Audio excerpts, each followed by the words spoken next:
Sir, വരുന്ന നിയമസഭാ തെരഞ്ഞെടുപ്പിൽ ഏറ്റവും കൂടുതൽ ചർച്ച ചെയ്യുന്ന മണ്ഡലങ്ങളിൽ ഒന്നാണ് തിരുവനന്തപുരം നിയമമണ്ഡലം. നേമത്തെ ചിത്രം ഏകദേശം തെളിഞ്ഞിരിക്കുകയാണ് എന്നുള്ളത്. ഇടയ്ക്ക് രാഹുൽ ഈശ്വറൊക്കെ നേമത്തെ കോൺഗ്രസ് സ്ഥാനാർത്ഥിയാവുന്നു എന്നൊക്കെ കേട്ടിരുന്നു. ഇപ്പൊ എന്തായാലും കൃത്യമായ ഒരു ചിത്രം നേമത്ത് തെളിഞ്ഞ്. എങ്ങനെയാവും നേമത്തെ ഒരു നിയമസഭാ തെരഞ്ഞെടുപ്പിന്റെ വോട്ടറാണോ? അതാണ്. അതായത് രാഹുൽ ഈശ്വറയൊക്കെ നിർത്തുന്ന മണ്ടത്തരമൊക്കെ ഈ ജയിക്കേണ്ട ഒരു തെരഞ്ഞെടുപ്പിൽ കോൺഗ്രസ് നടത്തുമോ?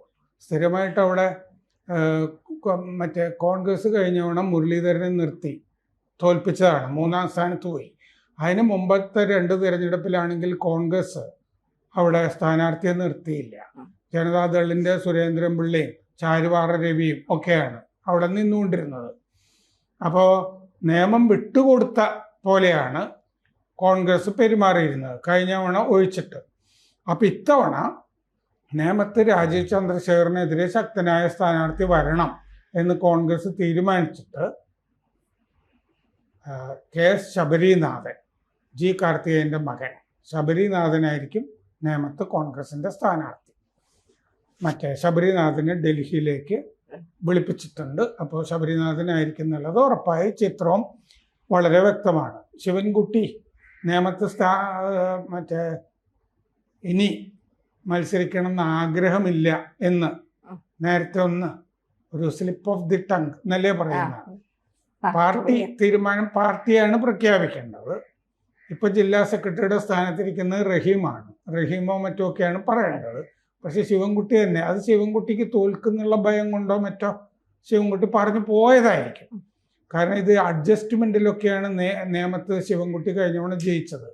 മറ്റേ കോൺഗ്രസിന്റെ വോട്ട് മറിച്ചു കുത്തി. കാരണം മുരളീധരനെ അദ്ദേഹത്തിന്റെ എതിർ ഗ്രൂപ്പുകാരും എല്ലാം കൂടി കാലുവാരിയതാണല്ലോ നേമത്ത്. വളരെ കുറഞ്ഞ വോട്ടായിരുന്നു ഉണ്ടായിരുന്നത്. കാരണം കഴിഞ്ഞ തവണ ശിവൻകുട്ടിക്ക് 38.24% വോട്ട്, കുമ്മനം 2ാം സ്ഥാനത്ത് 35.54%, മുരളീധരന് കുമ്മനത്തിനേക്കാൾ 10% വോട്ട് കുറവായിരുന്നു. 25% വോട്ടേ മുരളീധരന് ഉണ്ടായിരുന്നുള്ളൂ. അത് കണ്ടു കഴിഞ്ഞാൽ തന്നെ, ഡാറ്റ കണ്ടാൽ അറിയാം മുരളീധരനെ കാല് വാരിയിട്ടുണ്ട് എന്നുള്ളത്. അപ്പോൾ 2016 O രാജഗോപാൽ ആദ്യമായിട്ട് നേമത്ത് BJPക്ക് ആദ്യമായിട്ടൊരു MLA ഉണ്ടാവുന്നു. 47.46% ഉണ്ടായിരുന്നു. ശിവൻകുട്ടിക്ക് 41.39, 5% കുറവ്. സുരേന്ദ്രൻ പിള്ള അവസാനം കൊണ്ട് നിർത്തിയത് UDF സ്ഥാനാർത്ഥി 9.70% മാത്രം അല്ലേ? 9%. കോൺഗ്രസ്സുകാരപ്പോൾ തീർച്ചയായിട്ടും കോൺഗ്രസ്സുകാരും BJPക്ക് വോട്ട് ചെയ്തിട്ടുണ്ട് എന്നുള്ളത് വളരെ വ്യക്തം. കോൺഗ്രസിന്റെ വോട്ട് അവിടെ കിട്ടുന്നില്ല. 2011 ശിവൻകുട്ടി 42.99 അന്ന് ജയിച്ചു. ശിവൻകുട്ടിയുടെ ഒരു മണ്ഡലം ആണ്. O രാജഗോപാലിന് 37.49, അന്ന് ചാരുവാറ രവി 17.38. അപ്പോൾ കോൺഗ്രസ് കുറെ കാലമായിട്ട്, കഴിഞ്ഞ 3 തെരഞ്ഞെടുപ്പുകളായിട്ട് ഒട്ടും ശ്രദ്ധിക്കാത്ത ഒരു മണ്ഡലമാണ് നേമം. അപ്പോൾ ഇപ്പോൾ എല്ലാ സ്ഥലത്തും ഇങ്ങനത്തെ സ്ഥലങ്ങളിലൊക്കെ അവർ കണ്ടുപിടിച്ചിരിക്കുന്നത് ശബരിനാഥിനെ ഇടാം എന്നാണ്. കാരണം തോറ്റുപോകുന്ന ഉറപ്പുള്ള ഈ കോർപ്പറേഷൻ തെരഞ്ഞെടുപ്പ്, അതിലെന്തെങ്കിലും തരത്തിൽ തിരിച്ചു പിടിക്കാൻ വേണ്ടി ശബരിനാഥിനെ തന്നെ ഇറക്കി. ശബരിനാഥിന്റെ ഡിവിഷനിൽ ജയിച്ചു അല്ലേ? അതെ, ശബരിനാഥ് ജയിച്ചു. കുറച്ച് സീറ്റുകളും കിട്ടി. ഒട്ടും മോശമല്ലാത്ത ഒരു വിജയം അവിടെ. മറ്റേ കോൺഗ്രസിന് വിചാരിച്ചത്ര തോൽവി കോൺഗ്രസിന് ഉണ്ടാകാതെ ശബരിനാഥൻ കാത്തു. അപ്പൊ അങ്ങനെ നേമത്ത് നിൽക്കാൻ യോഗ്യൻ ശബരിനാഥ് ആണ് എന്നവര് കണ്ടെത്തിയിരിക്കുന്നു. അപ്പോൾ നേരത്തെ കാർത്തികേയനൊക്കെ നിന്നിരുന്ന, ശബരിനാഥും ഒക്കെ നിന്നിരുന്ന മണ്ഡലത്തിലേക്ക് VS ശിവകുമാറിനെ തിരുവനന്തപുരത്ത് നിന്ന്, ശിവകുമാറിന് പരിചയമുള്ള സ്ഥലത്ത് CP ജോണാണ്. കാരണം ഇനി മന്ത്രിസഭ ഉണ്ടാവുകയാണെങ്കിൽ CP ജോണിന് ഒരു മന്ത്രിസ്ഥാനം കൊടുക്കണം എന്ന് താല്പര്യമുണ്ട്. മുസ്ലിം ലീഗിനും ഒക്കെ താല്പര്യമുണ്ട്. അങ്ങനെ ഒരു സുരക്ഷിത മണ്ഡലം എന്ന് വിചാരിക്കുന്ന ഒരു സ്ഥലത്ത് അദ്ദേഹത്തിനെ നിർത്തുകയാണ് CP ജോണിന്. അങ്ങനെയാണ് ശിവകുമാറിന് ആ സ്ഥലം പോകുന്നത്. ശബരിനാഥ് നേമത്ത് വരുന്നത്. ഇതാണ് ഇപ്പോഴത്തെ ചിത്രം. ഈ തിരുവനന്തപുരം നിയമം എന്നൊക്കെ പറയുന്നത് CPM-നെ ഇപ്പൊ കുറച്ച് വർഷങ്ങളായി CPM വിജയം കൊയ്യുന്ന സ്ഥലമാണ്. ഇത്തവണ ശബരിനാഥ് രാജീവ് ചന്ദ്രശേഖർ കുറച്ച് വർഷങ്ങളായിട്ടെന്നുള്ള ഇല്ല. രാജഗോപാൽ ജയിച്ചല്ലോ. രാജഗോപാൽ അതിന് മുമ്പ് ശിവൻകുട്ടി ജയിച്ചു, ഇടയ്ക്കൊന്നും തോറ്റു. ഈ രാജീവ് ചന്ദ്രശേഖറും ശബരിനാഥും ശിവൻകുട്ടിയും 3 പേരും ശക്തരായ സ്ഥാനാർത്ഥികളാണ്. അങ്ങനെയാണെങ്കിൽ എങ്ങനെയായിരിക്കും തിരഞ്ഞെടുപ്പ്? ഒരു ശക്തമായ ത്രികോണ മത്സരം തന്നെയായിരിക്കും നിയമത്ത് ഉണ്ടാവാൻ പോകുന്നത്. ശിവൻകുട്ടിയും രാജീവ് ചന്ദ്രശേഖറും അബിൻ വർക്കി ശബരിനാഥുമാണ് ഇപ്പോ സ്ഥാനാർത്ഥികളായിരിക്കുന്നത്. ഇപ്പൊ ഒരു ശക്തമായ ത്രികോണ മത്സരം. ശക്തമായ ത്രികോണ മത്സരം മാത്രമല്ല, ഒരു സമുദായത്തിൽ നിന്നുള്ള ആളുകളാണ് അവര്. അപ്പൊ അതുകൊണ്ട് അതിൻ്റെ അകത്ത് വേറെ സമുദായമാണെങ്കിൽ ഭിന്നിക്കേണ്ട പ്രശ്നമൊന്നും അതിൻ്റെ അകത്ത് വരുന്നില്ല. ബുദ്ധിപരമായിട്ട് ചെയ്യാവുന്നത് വേറെ സമുദായത്തിൽ നിന്നുള്ള ആരെങ്കിലും പിടിച്ച്, അവിടെ ഒരു ക്രിസ്ത്യാനിയോ മുസ്ലിമിനെയോ ഒക്കെ പിടിച്ചിട്ട് വേറൊരു ധ്രുവീകരണത്തിന് ഏതെങ്കിലും പാർട്ടിക്ക് ആലോചിക്കാമായിരുന്നു. അങ്ങനെ ആലോചിക്കാവുന്ന തരത്തിൽ അവർ ആലോചിച്ചില്ല. കാരണം BJP-യുടെ മുന്നേറ്റം വല്ലാതെ വന്നിട്ടുള്ള ഒരു മണ്ഡലമാണ് നിയമം എന്നുള്ളത് കൊണ്ടാണ് ഇങ്ങനെ ആലോചിച്ചിട്ടുണ്ടാവുക എന്ന് വേണം കരുതാൻ. മുമ്പുമൊക്കെ അങ്ങനെ തന്നെയാണല്ലോ അവിടെ സംഭവിച്ചിരിക്കുന്നത്. വേറൊരു സമുദായത്തിൽ നിന്ന് സ്ഥാനാർത്ഥി നിയമത്ത് വന്നില്ല. ഇതിനു മുമ്പ് നമ്മൾ ഈ പറഞ്ഞ തെരഞ്ഞെടുപ്പിലൊക്കെ വന്നില്ല. അപ്പോൾ ശക്തമായ മത്സരം അവിടെ വരും. രാജീവ് ചന്ദ്രശേഖർ തീർച്ചയായും ജയിക്കാൻ കഴിയുന്നൊരു സ്ഥാനാർത്ഥിയാണ് അവിടെ. കാരണം അദ്ദേഹത്തിന് അതിൻ്റെതായ തന്ത്രങ്ങളും ഒക്കെ അറിയാം.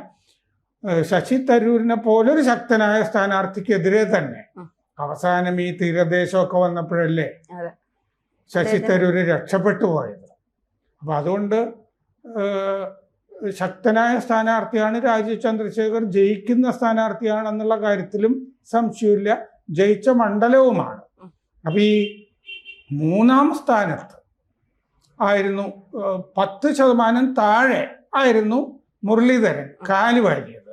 മുരളീധരന് കാലുവാരി. പക്ഷെ കോൺഗ്രസിൻ്റെ ഒരു സ്ഥിതി നിയമത്ത് വളരെ ദയനീയമാണ്. പക്ഷെ ആ 25% നിന്ന് എത്രമാത്രം കൂട്ടിയെടുക്കാൻ കഴിയും എന്നുള്ളതാണ് വെല്ലുവിളി. മറ്റേ ശബരിനാഥിൻ്റെ മുമ്പിലുള്ള വെല്ലുവിളി അതാണ്. ജയിക്കുക എന്നുള്ളൊരു വെല്ലുവിളി ശബരിനാഥിൻ്റെ മുമ്പിലുണ്ടോ എന്നുള്ളത് എനിക്ക് അറിഞ്ഞുകൂടാ. ഈ ദയനീയമായ തോൽവിയിൽ നിന്ന് കരകയറുക എന്നുള്ളതായിരിക്കും അദ്ദേഹത്തിന് കൊടുക്കുന്ന ദൗത്യം. പക്ഷെ സ്വന്തം മണ്ഡലമായ അരുവിക്കരയിൽ നിന്നിട്ട് പോലും ഇപ്പൊ അച്ഛൻ വിജയിച്ച മണ്ഡലം, അവിടെ തന്നെ ആദ്യ തവണ അദ്ദേഹം ജയിച്ചു, പിന്നീട് നിന്നപ്പോൾ തോറ്റൊരു മണ്ഡലം കൂടിയാണ്. അവിടെ നിന്ന് നിയമത്തേക്ക് വരുമ്പോൾ നിയമത്തൊരു പക്ഷേ കുറെ സാധാരണക്കാർക്ക് ശബരിനാഥനെ മുഖപരിചയം മാത്രമേ കാണൂ. അദ്ദേഹത്തിന് അത്ര പരിചയമുള്ള ഒരാളും കൂടിയല്ല. അപ്പൊ എങ്ങനെയായിരിക്കും ശബരിനാഥിന്റെ ഒരു വരവ് ഈ ശിവൻകുട്ടിയും രാജീവ് ചന്ദ്രശേഖരനൊക്കെ മോളിലാകും എന്ന് കോൺഗ്രസ് വിചാരിച്ചാൽ ശബരിനാഥനെ മനഃപൂർവ്വം തോൽക്കണമെങ്കിൽ തോൽക്കട്ടെ എന്ന് പറഞ്ഞുകൊണ്ട് നിർത്തുന്നതാണ്. നേമം മണ്ഡലത്തിലെ വോട്ടറല്ലേ ധന്യ തന്നെ അതിലൊരു അഭിപ്രായം പറ.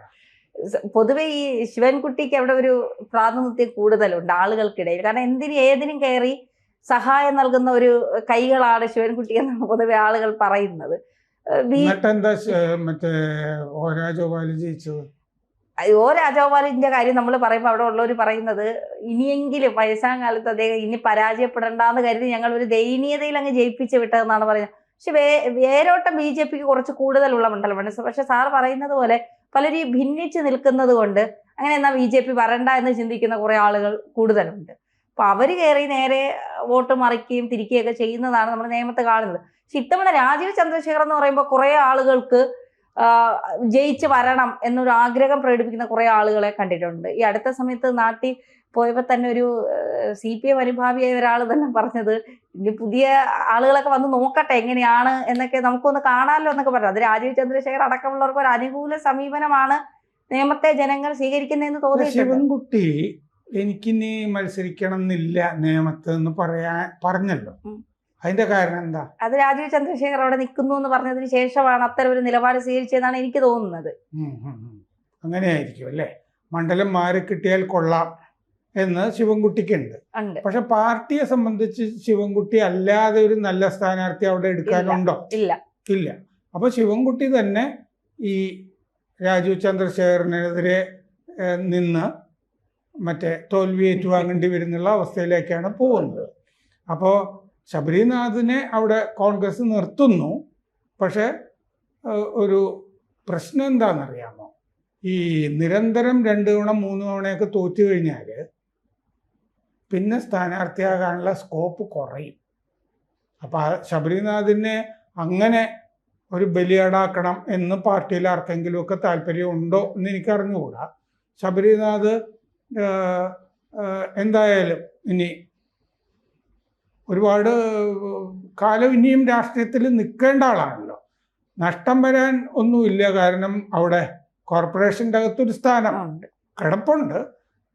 അപ്പം അതുകൊണ്ട് വലിയ നഷ്ടപ്പെടാനൊന്നും ഇല്ല. പക്ഷേ ഈ മറ്റേ തോൽവി ചിലപ്പോൾ ദയനീയമായിരിക്കുമോ എന്നുള്ള, 3-ാം സ്ഥാനത്ത് തന്നെ ആയിരിക്കുമല്ലോ കോൺഗ്രസ്, അക്കാര്യത്തിലൊന്നും സംശയമില്ല. എന്തായാലും നമുക്ക് അദ്ദേഹത്തിന്റെ ശതമാനം എത്രയാവും? 25-ൽ നിന്ന് വ്യത്യാസം മുരളീധരൻ പിടിച്ചതിൽ നിന്ന് എന്ത് വ്യത്യാസം വരും എന്ന് നമുക്ക് നോക്കാം. കൂടുതൽ വാർത്തകളും വിശേഷങ്ങളും നിങ്ങളിലേക്ക് എത്താൻ ABC മലയാളം സബ്സ്ക്രൈബ് ചെയ്യുക, ബെൽ ബട്ടണും അമർത്തുക.